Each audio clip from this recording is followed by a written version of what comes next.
Welcome to the Mathematics Rules channel by Sajid Akhtar.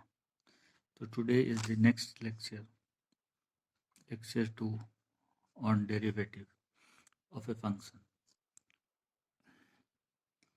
So in the previous classes, I have discussed about the geometrical approach, not the whole complete. Today we will continue the geometrical approach of derivative of a function. Why it is necessarily? So first of all, let the function is equal to y is equal to fx, and we will have to find the derivative of the function. As you know that the derivative of the function of y is dy by dx, and it is the limiting value of delta y by delta x upon delta x when delta x tends to 0. Means delta y by delta x, rate of change of y with respect to rate of change of x when delta x tends to 0. If this limit exists, we say that the derivative of the function exists. But at a particular point, suppose at a particular point of the curve x is equal to a, whether the derivative of the function is to be determined, derivative of the function निकाला जा सकता है या नहीं निकाला जा सकता है, तो हम लोग चेक करेंगे कि उस पॉइंट पर क्या स्लोप, उस पॉइंट पर हम लोग टेंजेंट ड्रॉ करेंगे. Tangent is a line which touches the curve at a single point. तो टेंजेंट जो है डिफाइंड है, टेंजेंट जो है उसका स्लोप डिफाइंड है. अगर टेंजेंट का स्लोप डिफाइंड होगा, मीन्स डिफाइंड होगा का मतलब रियल वैल्यू होगा. तो स्लोप आप जानते हैं, टेंजेंट का स्लोप जो होता है, टेंजेंट उस पॉइंट पे हम लोग ड्रॉ करेंगे. टेंजेंट अगर ड्रॉ हो जाता है उस पॉइंट पर और उसका स्लोप निकालते हैं, slope is equal to tan theta which is equal to perpendicular by base. तो अगर स्लोप उसका निकलेगा तो उस पॉइंट पर फंक्शन डिफरेंशिएबल होगा, यानी फंक्शन का डेरिवेटिव निकलेगा. अब डेरिवेटिव निकालने की ज़रूरत क्यों पड़ी? एक ये क्वेश्चन है कि डेरिवेटिव हम लोग निकालते क्यों हैं. तो बहुत सारा यूज़ है इसका. जैसे कि किसी पहाड़ का चोटी में चढ़ना है तो उसमें जो स्लोप है उसका स्लोप कैसा है. स्लोप अगर उसका ज़्यादा होगा तो चढ़ना मुश्किल होगा, अगर स्लोप उसका कम होगा तो चढ़ना आसान होगा. तो कोई भी जो लेबनीज मैथमेटिशियन जो थे, तो डेरिवेटिव ऑफ द फंक्शंस निकालने का मेन उद्देश्य ये है ज्योमेट्रिकल मीनिंग से कि derivative of the function D Y by D X होता है और y इज इक्वल टू मान लेते हैं it is the function of x where x is independent variable, y is dependent variable, and this is also denoted by f dash x. So ये derivative of the function, ये slope of the tangent at a particular point x is equal to a के बराबर होता है. ये हम लोग अभी प्रूफ कर देंगे. तो इसका मतलब है कि अगर फंक्शन का किसी पॉइंट पर, अगर फंक्शन का स्लोप हम निकाल सकते हैं या उस पॉइंट पर डेरिवेटिव डिफाइंड है निकाल सकते हैं, इसका मतलब है कि उस पॉइंट पर स्लोप हम निकाल सकते हैं. अगर डेरिवेटिव उसका ज़्यादा है तो स्लोप उसका ज़्यादा होगा, और अगर स्लोप ज़्यादा है तो मान लेते हैं कि अगर स्लोप ज़्यादा है तो वहाँ पे जैसे मान लीजिए इसमें इस तरह का है कि एक हम कर्व लेते हैं, सपोज कीजिए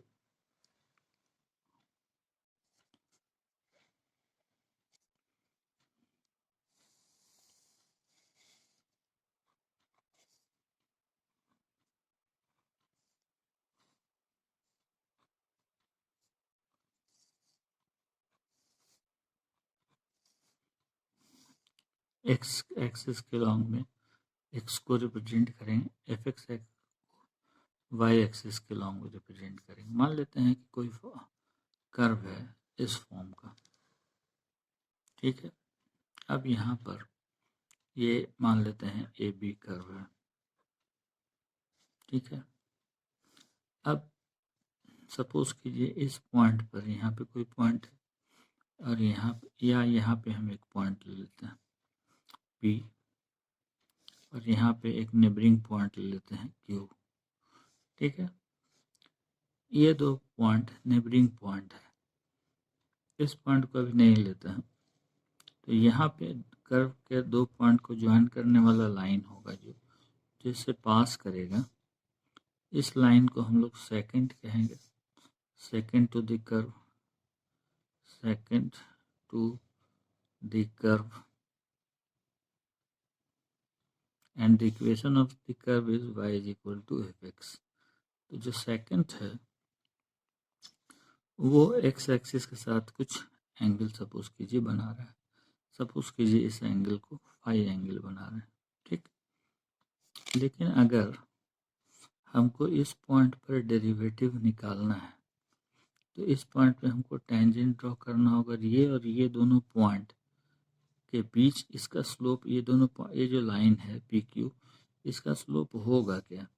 इसका स्लोप होगा आपका, यहाँ से अगर हम लोग एक लाइन ड्रॉ कर लेते हैं एक्स एक्सिस के पैरेलल और एक परपेंडिकुलर लाइन ड्रॉ कर लेते हैं, तो यहाँ पे ये परपेंडिकुलर बाय बेस, ये आपका क्या होगा,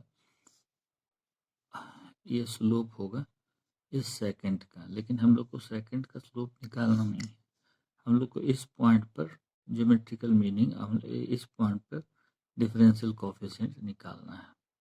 तो मान लीजिए कि अगर पॉइंट Q जो है इधर आ जाए, पॉइंट Q यहाँ पे आ जाए, तो ये और ऐसे हो जाएगा सेकंड, तो इसको बढ़ाएंगे अगर हम लोग तो और इस तरह का हो जाएगा, यानी रोटेट करेगा, और इस पॉइंट पे आते आते पॉइंट P पे सेकंड जो है टेंजेंट बन जाएगा,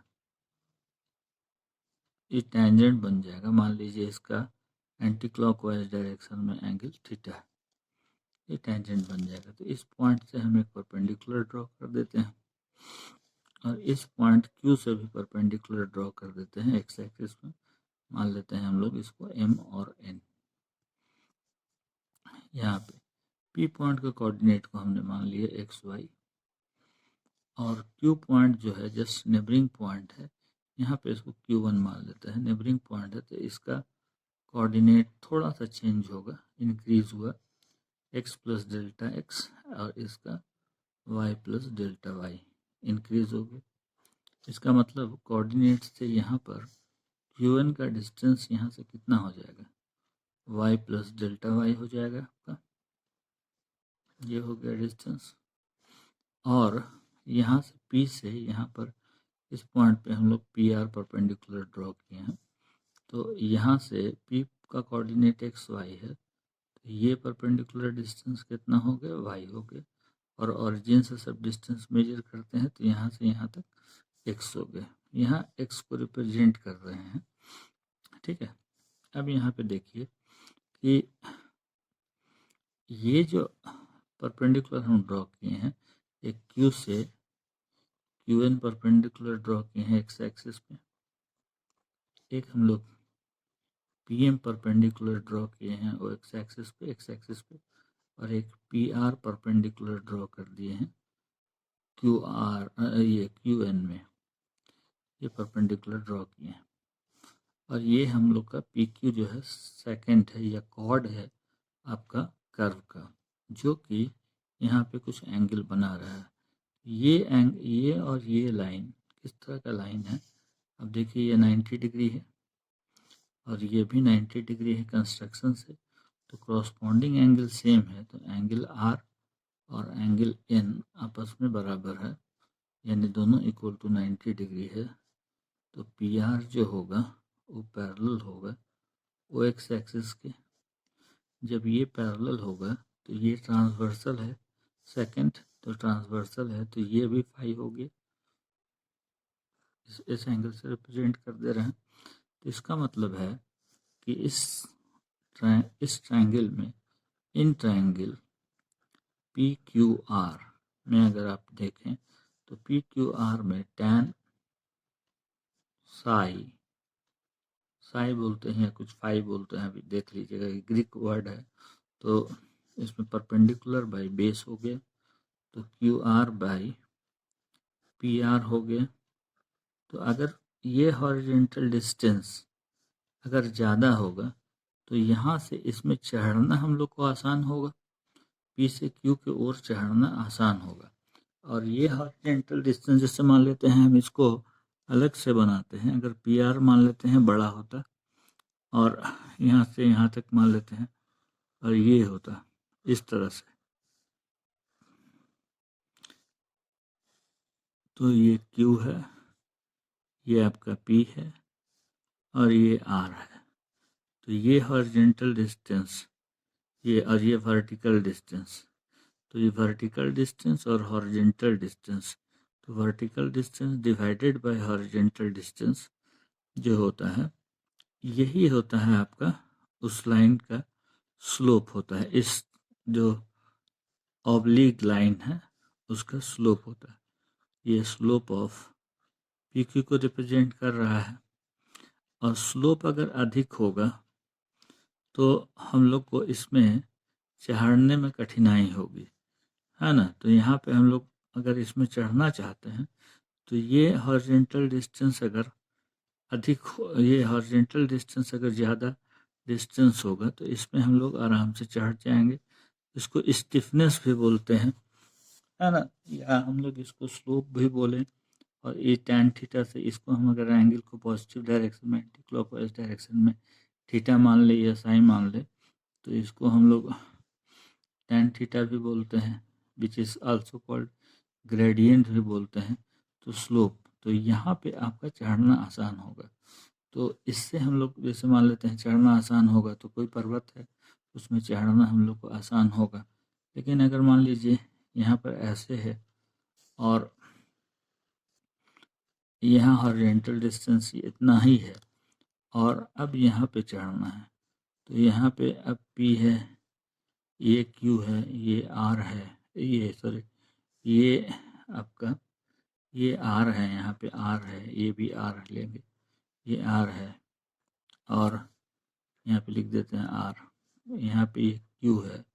तो यहाँ से अब यहाँ पे चढ़ना, तो देखिए टेंजेंट जो है टैन थीटा अगर इसका निकालेंगे, यानी टैन थीटा यानी परपेंडिकुलर बाई बेस, इसको निकालेंगे तो स्लोप जो है यहाँ पर, स्लोप जो है आपका जाके टैन थीटा, यानी स्लोप को m से भी रिप्रेजेंट करते हैं या ग्रेडियंट है, तो Q R by P R हो गया। तो पी आर यहाँ छोटा हो गया, हम जान के लिए छोटा, और ये बड़ा हो गया है, ये ज़्यादा है। तो इसका मतलब क्या हुआ कि ग्रेडियंट यानी स्लोप ज़्यादा हो गया। स्लोप ज़्यादा हो गया तो यहाँ पे चढ़ना आपको मुश्किल पड़ेगा। कोई वैसा पर्वत है तो उस तरह से मुश्किल पड़ेगा चढ़ना, तो उसको स्टिफनेस भी बोलते हैं, है ना। और स्लोप जहाँ पे ज़्यादा होगा वहाँ पे चढ़ना मुश्किल होगा।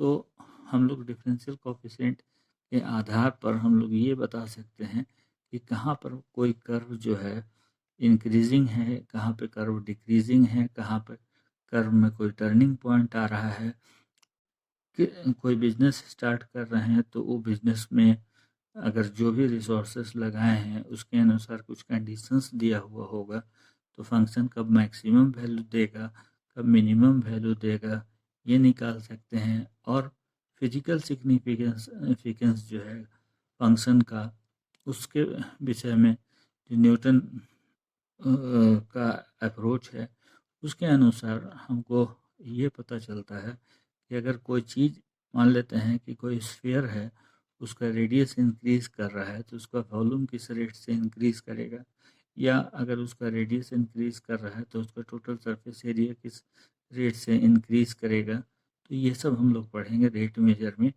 है ना। और हम लोग जैसे मान लेते हैं, सपोज कीजिए कि रूट अंडर 36 है, या रूट अंडर 37 है, तो इसका अप्रोक्सीमेट वैल्यू क्या होगा, ये भी कैलकुलस से हम लोग पता कर सकते हैं आसानी से। तो यहाँ पे हम लोग ज्योमेट्रिकल मीनिंग अभी देख रहे हैं। तो यहाँ पे देखिए इस फिगर में Q N is equal to हो गया y प्लस डेल्टा वाई, और यहाँ से ये डिस्टेंस जो होगा ये y ही होगा, इसलिए कि ये रेक्टेंगल बन गया है। तो रेक्टेंगल जब बन जाएगा तो यहाँ पर R N is equal to P M, it is equal to Y. तो देखिए Q R is equal to what, Q R जो होगा ये हो गया Y plus delta Y minus Y, तो वाई वाई कैंसिल हो जाएगा, यानी डेल्टा वाई, यानी ये परपेंडिकुलर लेंथ इस ट्रायंगल का दे रहा है, इसको हम लोग डेल्टा वाई लिख देते हैं। यहाँ से यहाँ तक का डिस्टेंस ओ एन जो है वो क्या होगा, x प्लस डेल्टा एक्स होगा, इसलिए कि q का कोऑर्डिनेट है x प्लस डेल्टा एक्स। तो यहाँ पर mn हम लोग अगर निकालना चाहें, mn इज इक्वल टू क्या हो गया, O N minus O M. तो ओ एन आपका है x प्लस डेल्टा एक्स, और यहाँ ओ एम है x, ये कैंसिल हो करके ये डेल्टा एक्स हुआ, ये हो गया। तो यहाँ पर हम लोग अब देख लेते हैं, यहाँ पे इसको मान लीजिए 1 ले लेते हैं, यहाँ पे इसको 2 ले लेते हैं। तो इस ट्रायंगल में tan psi is equal to perpendicular by base, perpendicular by base, तो परपेंडिकुलर है क्यू आर और बेस है पी आर। तो आप देखेंगे कि क्यू आर जो है डेल्टा वाई हुआ vertical height, and delta X हो गया हॉरिजॉन्टल हाइट। तो ये आपका हो रहा है इसमें। तो ये जो tan phi है, this is the slope of second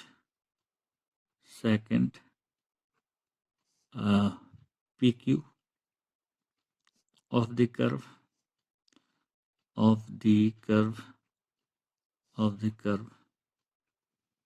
now अगर सपोज कीजिए कि इसमें Q अप्रोच करे P के तरफ, तो धीरे धीरे ये टर्न होगा, और टर्न होते होते ये जो सेकंड है ये P पॉइंट पे टेंजेंट बन जाएगा, और टेंजेंट जो है एक्स एक्सिस के साथ थीटा एंगल बना रहा है। तब हम लोग का फाई जो है घट करके क्या हो जाएगा, फाई घट करके थीटा हो जाएगा। फाई अप्रोच करेगा किधर, थीटा को, और ये जो डेल्टा एक्स है और डेल्टा वाई है, दोनों पी और क्यू जब कॉन्साइड कर जाएगा, तो under such type of situation में डेल्टा एक्स टेंस टू 0 होगा और डेल्टा वाई भी टेंस टू 0 हो जाएगा। देखिएगा यहाँ पे, तो when Q approaches to P, then second becomes tangent at P.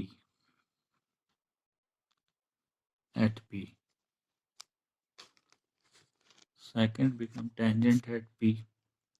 In this situation, what will happen?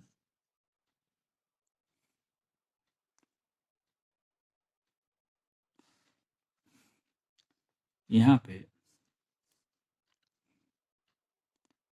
phi approaches to theta, phi जो है थीटा के हो जाएगा, और डेल्टा एक्स टेंस टू 0 हो जाएगा, और delta Y also tends to 0 हो जाएगा। तो इस केस में जो सेकंड है वो टर्न करते करते वो टेंजेंट बन जाएगा। तो यहाँ पे हम लोग लिमिट लेंगे, इस इक्वेशन 3 में लिमिट लेंगे, taking limit both sides of equation 3 we get। तो हम लोग देखिए क्या पाते हैं। हम लोग पाएंगे यहाँ पे लिमिट लिखेंगे यहाँ पे, और यहाँ पे फाई जो है कहाँ अप्रोच कर रहा है, थीटा की ओर अप्रोच कर रहा है। वैल्यू फाई का कम होता जाएगा, टर्न होता जाएगा तो, और ये tan फाई हो गया, और ये हो जाएगा लिमिट, इधर लिखेंगे।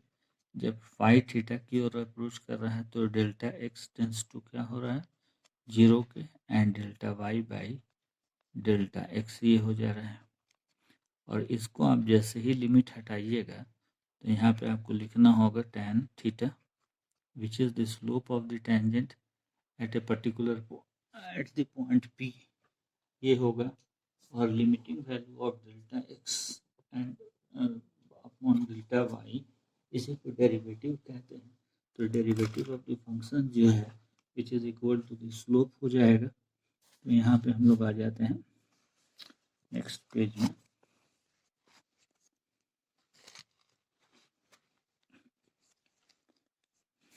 तो हम लोग इसको लिख सकते हैं tan theta is equal to limit delta x tends to 0 delta Y by delta X, है ना। एंड ये जो चीज है this is called the derivative of the function. This is derivative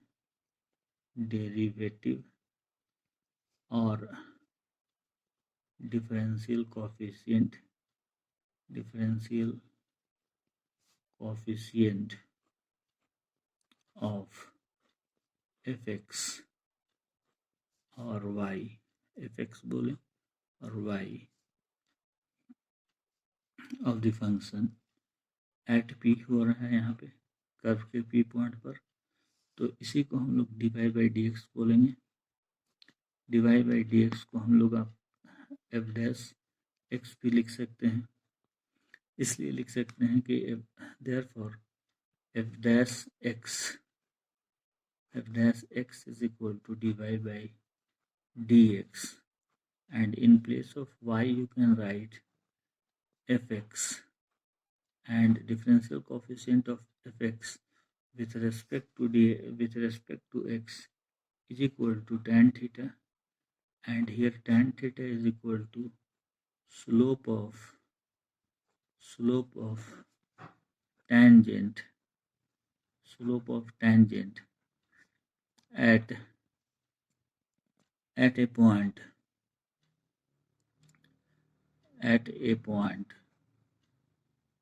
P,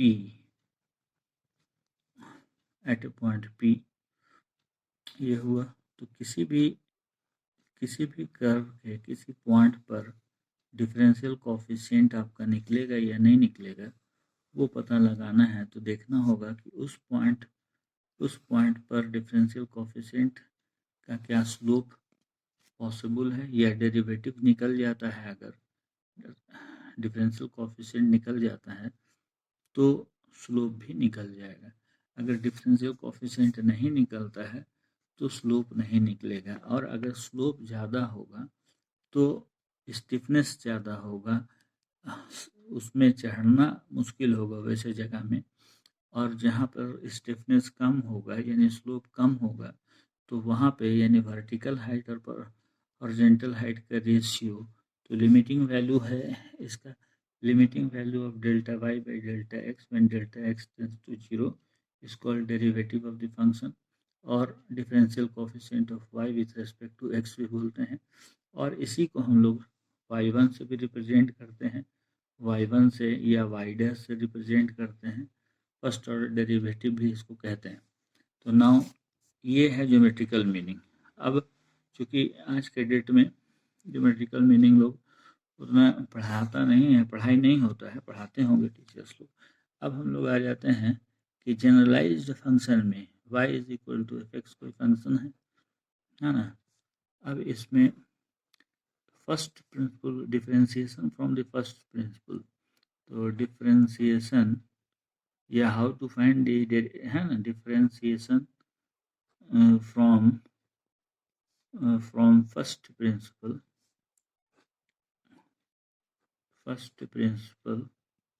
or it is called delta method or it is also known as ab initio method. तो मान लीजिए taking delta x and delta y are a small increment. This is delta x and delta y are small increments in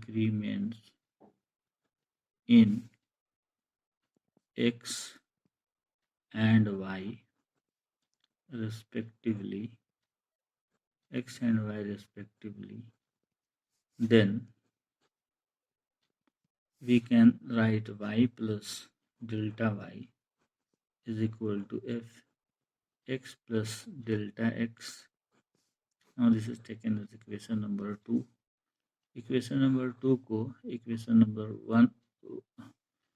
2 में equation number 1 को subtract करेंगे तो y plus delta y minus y it is equal to f x plus delta x minus F X. ये लिख देंगे, यहाँ से ये सब्ट्रैक्ट हो, जैसे कल बतलाया था इस तरह से, और यहाँ पे ये सब्ट्रैक्ट हो जा रहा है तो y यहाँ कैंसिल हुआ। Delta y is equal to, चूँकि ये फंक्शन है तो इसमें आप x को कैंसिल नहीं कर सकते हैं, F X plus delta X minus F x. इसको 3 मान लेते हैं, दोनों तरफ डेल्टा एक्स से डिवाइड कीजिए, है ना, तो ये आपका आ जाएगा delta Y by delta X it is equal to F X plus delta X minus F X upon delta X, ये आ गया।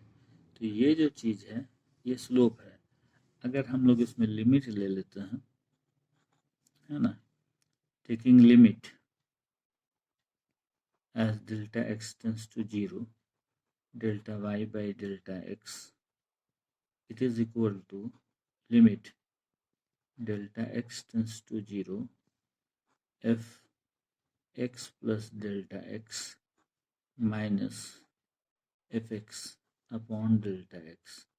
और ये चीज़ जो है लिमिटिंग वैल्यू ऑफ दिस, तो ये आपका फिजिकल अप्रोच में जो न्यूटन का है, फिजिकल अप्रोच में कोई अगर गाड़ी है जो कि मूव कर रहा है स्पीड से, कुछ वेलोसिटी के साथ मूव कर रहा है, तो डिस्टेंस अपॉन टाइम तो स्पीड कहला रहा है, लेकिन इंस्टेंटेनियस स्पीड है तो क्या होगा, लिमिटिंग वैल्यू को पर्टिकुलर इंस्टेंट में अगर हम लोग को निकालना है तो लिमिटिंग ये इंस्टेंटेनियस स्पीड निकालने के लिए ये आपका डिफरेंशियल कोएफिशिएंट निकालना पड़ेगा, या इंस्टेंटेनियस वेलोसिटी निकालने के लिए डेरिवेटिव ऑफ द फंक्शन का इस्तेमाल होगा। तो फिजिक्स में भी इसका इस्तेमाल होगा। तो यहाँ पे देखिए आप इसको लिखिएगा D Y by D X, तो D Y by D X है क्या, वाई क्या है, फंक्शन है एक्स का, differential coefficient of F X with respect to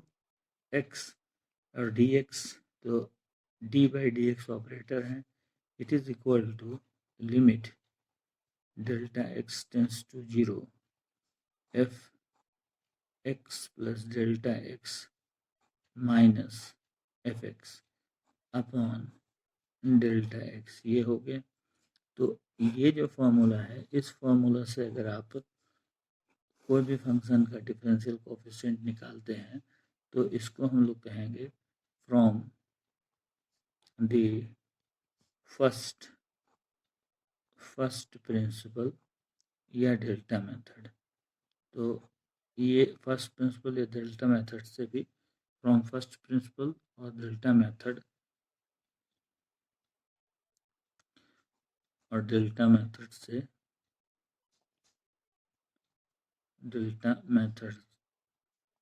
से आपका डिफरेंशियल कोएफिशिएंट निकालने आ सकता है। तो हम लोग इस पर एक क्वेश्चन देख लेते हैं पहले। जैसे मान लीजिए क्वेश्चन अगर ये आ गया, फाइंड, शॉर्टकट में तो तुरंत हो जाता है, find differential find derivative of root X with respect to x from the first principle, तो हम लोग मान लेते हैं function is equal to, solution देखिए, function is equal to root X, तो आप F X plus delta X क्या हो जाएगा, रूट अंडर एक्स की जगह में एक्स प्लस डेल्टा एक्स लिखेंगे। आप डेल्टा एक्स ऐसे लिखिए या डेल्टा एक्स इस तरह से लिखिए, दोनों चलेगा, है ना। अब हम लोग यहाँ पे, हमको ये y है एक तरह से fx, तो dy बाई डी एक्स का फर्स्ट प्रिंसिपल निकालने के लिए limit delta x tends to 0 fx plus delta X minus fx upon delta X, ये कीजिएगा तो limit delta x tends to 0, इसके जगह में आप यहाँ से ये लिख दीजिए, यहाँ पे देखिए x के जगह में x प्लस डेल्टा एक्स है, तो इसी फार्मूला से हमने x के जगह में x प्लस डेल्टा एक्स लिख दिया। जैसे x के जगह में 2 रहता तो रूट 2 हो जाता, 3 रहता तो रूट 3 हो जाता, उसी तरह से x के जगह में x प्लस डेल्टा एक्स है तो x प्लस डेल्टा एक्स हो गया। तो यहाँ पे root under X plus delta X minus root under X upon delta X, ये हो गया। अब इसको हम लोग थोड़ा रैशनलाइज कर दें, न्यूमरेटर को x plus delta X plus root X upon X plus delta X plus root X, आप इसको मल्टीप्लाई भी कर सकते हैं, नहीं तो फिर आगे हम शॉर्टकट में बाइनोमियल थ्योरम से भी डिस्कस कर देंगे, ठीक है। तो यहाँ पे limit delta x tends to 0, देखिए ये a माइनस बी के फॉर्म में, इसको a मान लीजिए, इसको b मान लीजिए, इसको a मान लीजिए, इसको b मान लीजिए, तो ये a minus B a plus B है, तो ये a square minus B square में टूट जाएगा, तो ये formula a square minus B square का ले रहा है, तो root under X plus delta x का whole square minus root under X का whole square upon X delta X into root under X plus delta X plus root under X, ये आ गया। अब इसके बाद हम लोग नेक्स्ट करते हैं, कंटिन्यू।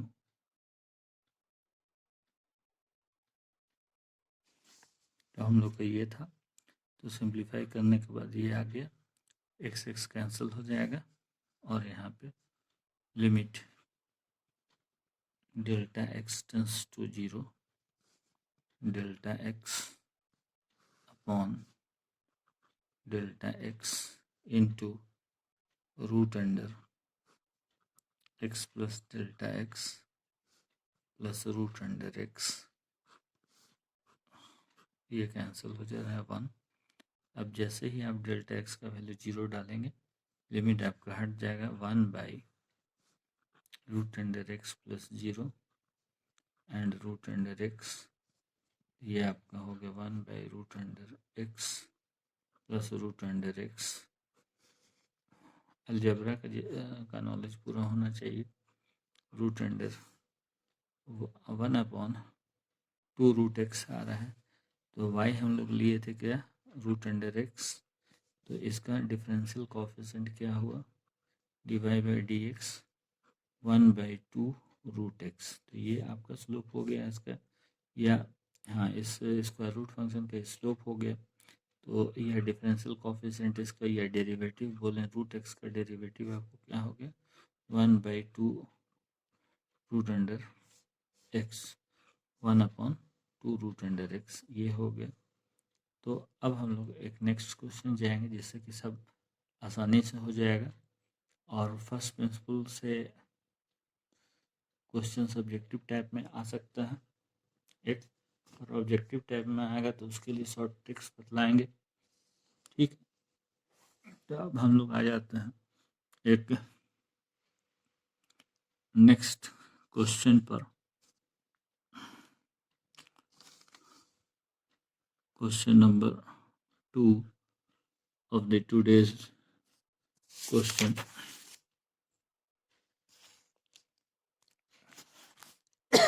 Sorry.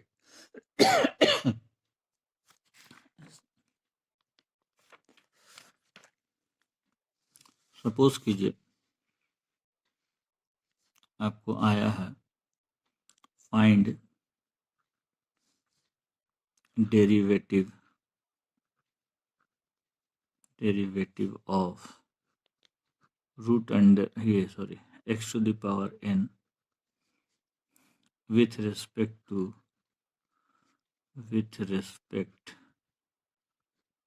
चूंकि फंक्शन x का है तो x के रेस्पेक्ट में ही होगा, with respect to x from the first principle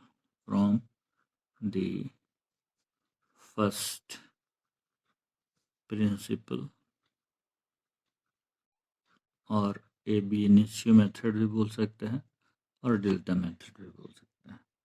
अब हम लोग इसका सॉल्यूशन कर लें। सॉल्यूशन देखिए, F X is equal to, आप मानिएगा x to the power n, यही दिया हुआ है।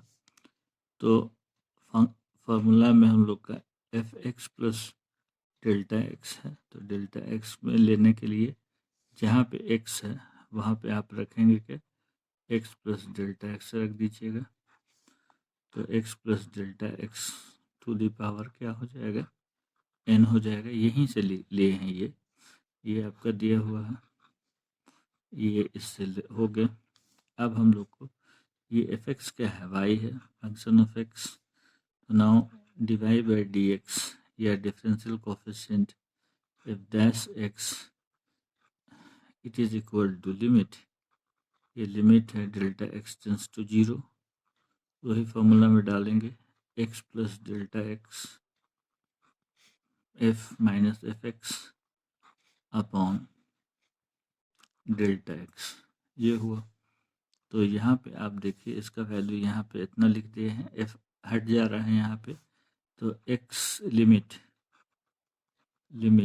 डेल्टा x टेंस टू 0, और यहाँ पे आप लिखेंगे x plus delta x to the power n में भी इंटीजर और fractional also, minus x to the power n, यहाँ पे x to the power n लिख दिया f के जगह में, अपॉन डेल्टा x। अब फ्रॉम बाइनोमियल थ्योरम देखिए, फ्रॉम बाइनोमियल थ्योरम हम लोग यूज़ करेंगे बाइनोमियल थ्योरम का, उससे आसान हो जाएगा। जैसे x है, x प्लस डेल्टा x, इसको लिख सकते हैं हम लोग x बाहर 1 plus delta x by x, तो इसके जगह में हम लोग ये लिख सकते हैं, ये चीज़ यहाँ पे।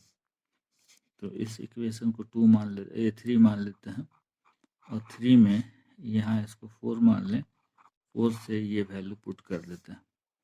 तो अब देखिए क्या होता है, ये जगह में ये पुट कर रहे हैं हम लोग, ये जो चीज़ है ये, इसमें हम लोग इसको वैल्यू को पुट कर रहे हैं। ठीक है, तो यहाँ पे limit delta x tends to 0 हो जाएगा, और यहाँ पे x हो गया 1 plus delta x by x हुआ, और इसमें पूरे में पावर n है तो इसमें भी n हो जाएगा पावर, इसमें भी n हो जाएगा, और minus x to the power n, दोनों में पावर हो जाएगा n। अपॉन डेल्टा एक्स ये हो गया। अब यहाँ पे limit delta x tends to 0, यहाँ पे दोनों तो चीज़ में क्या कॉमन है, X to the power n common है, तो आप लिखेंगे यहाँ पर 1 plus delta X by X whole to the power n, और यहाँ से भी X to the power n निकल गया तो बचेगा क्या, -1, और अपॉन क्या हो जाएगा, डेल्टा एक्स हो जाएगा। अब बाइनोमियल थ्योरम से इस चीज़ को याद रखिए, बाइनोमियल थ्योरम से अगर x1 plus X to the power n है तो this is equal to expansion है 1 plus N X plus n minus 1 upon factorial 2 X square and so on up to infinity जाएगा।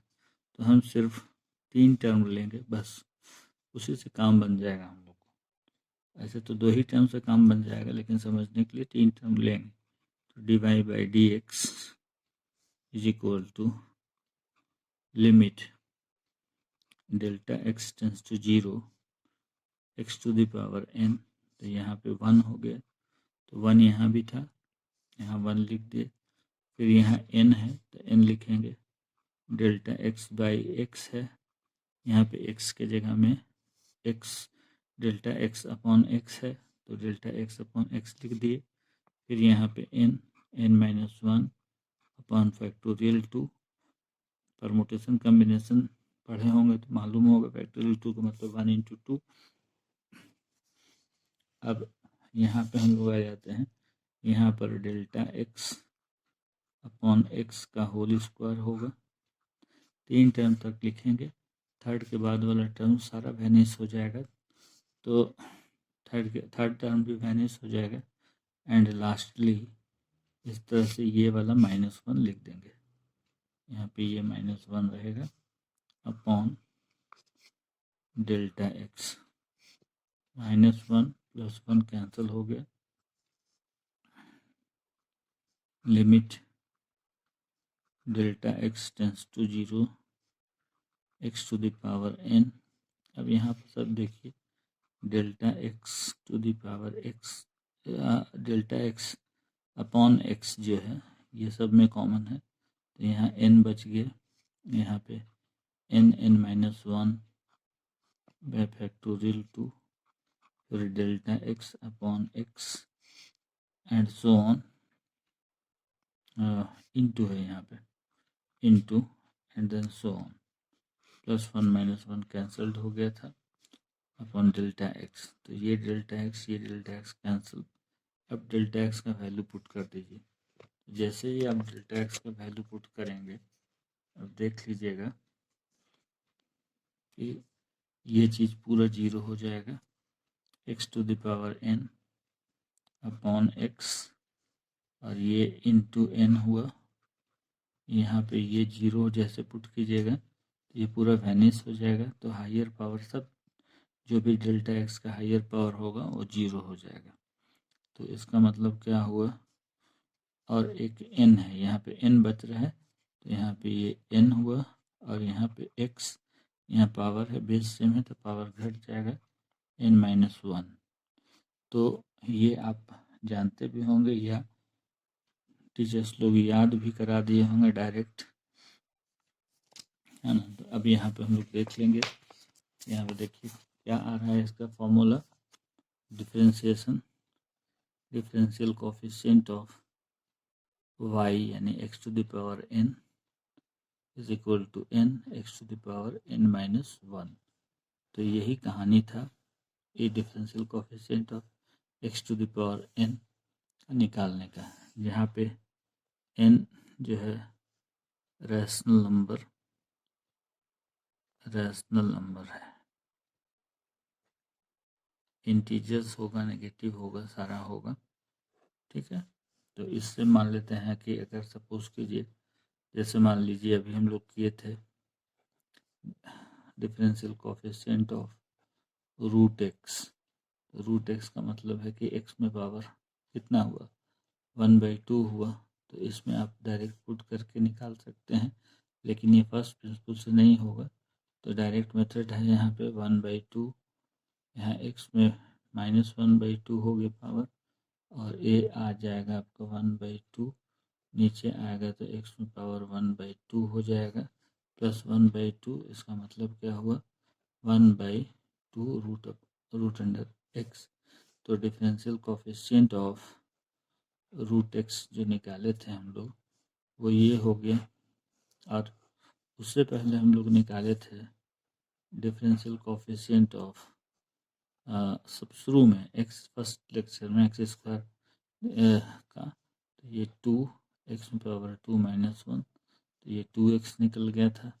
उसी तरह से अब आप differential coefficient of x to the power मान लेते हैं क्यूब है, तो ये 3x में पावर 2 हो जाएगा, 3 - 2। तो ये आप इस तरह से आसानी से कर लेंगे फार्मूला का इस्तेमाल करके। लेकिन अगर फर्स्ट प्रिंसिपल से दे दिया तो आपको पूरा करना होगा, है ना। ट्रिक से काम नहीं चलेगा, और मैथमेटिक्स ट्रिक्स का नाम है नहीं। आपको थॉरोली पढ़ना होगा। आप मेरे वीडियो को थॉरोली देखेंगे, अगर आप 6 महीने तक ये देख लेते हैं तो आपको कैलकुलस का, और अगर 8 मंथ्स देखेंगे तो कैलकुलस, ट्रिग्नोमेट्री, अलजेब्रा, ये सब का पूरा ज्ञान हो जाएगा। आपको फिर किसी का ज़रूरत नहीं होगा। तो आप लोग पूरा कंठस्थ होकर पूरा वीडियो देखिए बढ़िया से, और लिखिए बढ़िया से, और उस तरह से बनाइए जैसे बतला रहे हैं, उस तरह से बनाना शुरू कर दें। या तो आप केसी सिन्हा के बुक से बनाएं या NCERT के से भी बनाएं। तो केसी सिन्हा के बुक में ज़्यादा अच्छा से दिया हुआ है, या RD शर्मा को ले लें किसी एक में भी। तो इसको आप करें, आप लोग देखेंगे कि धीरे धीरे आप लोग को कॉन्फिडेंस बहुत अच्छा गेन कर जाइएगा।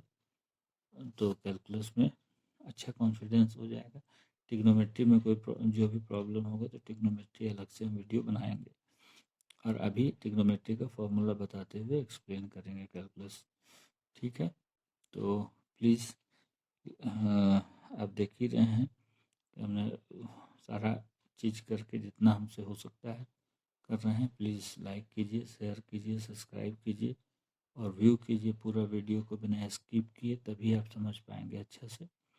तो एक लाइक तो बनता है जो हम लोग मेहनत कर रहे हैं। तो प्लीज़, आज का वीडियो थोड़ा लंबा हो गया है, तो प्लीज़ सब्सक्राइब कीजिए वीडियो को, और लाइक कीजिए, शेयर कीजिए, और व्यूज़ पूरा देखिए वीडियो को। अगर आप पूरा नहीं देखते हैं तो आपको बेनिफिट नहीं होगा। तो ये चीज़ कीजिए, एंड आई होप आप अच्छा करेंगे। So thank you for watching the video, and आप अच्छा करें, यही उम्मीद के साथ। Bye bye.